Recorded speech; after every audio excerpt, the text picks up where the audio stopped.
ಬಾದಾಮಿ ತಾಲೂಕಿನ ಯರಗುಪ್ಪ ಎಸ್.ಬಿ ಗ್ರಾಮದಲ್ಲಿ ಜೀವಂತ ಶಿಶುವನ್ನ ಮುಳ್ಳಿನ ಕಂಟಿಯಲ್ಲಿ ಎಸೆದು ಹೋದಂತಹ ಘಟನೆ ನಡೆದಿದೆ. ಉಪಕೇಂದ್ರದ ಹತ್ತಿರ ರಾತ್ರಿ 11 ಗಂಟೆ ಸುಮಾರಿಗೆ ಮುಳ್ಳುಗಳಿಂದ ತೆರೆಚಿದ್ದ ಗಾಯಗಳಿಂದ ನಳುತ್ತಾ ಅಳುತ್ತಿದ್ದ ಶಿಶುವನ್ನ ಗ್ರಾಮದ ಮಹಿಳೆಯರು ರಕ್ಷಿಸಿದ್ದಾರೆ. ಶಿಶುವಿನ ಅಸಹಾಯಕ ಸ್ಥಿತಿ ಕಂಡು ಮಮ್ಮಲ ಮರುಗಿದ ಜನರು ಶಿಶುವನ್ನ ಎಸೆದು ಹೋದವರಿಗೆ ಹೇಳಿ ಶಾಪ ಹಾಕುತ್ತಿದ್ದಾರೆ.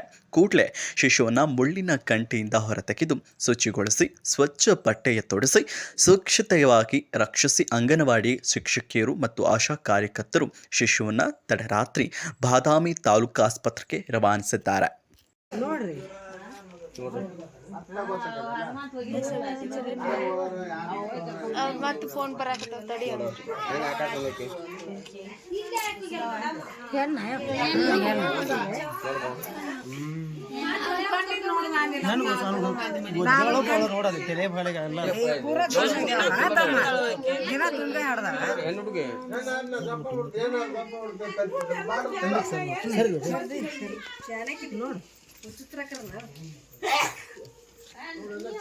ವಿಡಿಯೋ ಮಾಡಕ್ಕೆ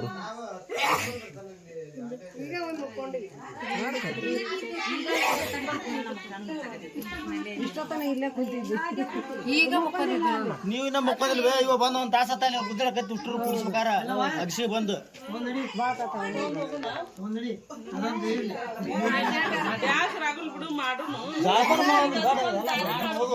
ನೋಡಿ ನೋಡಿ ನೋಡಿ ನೋಡಿ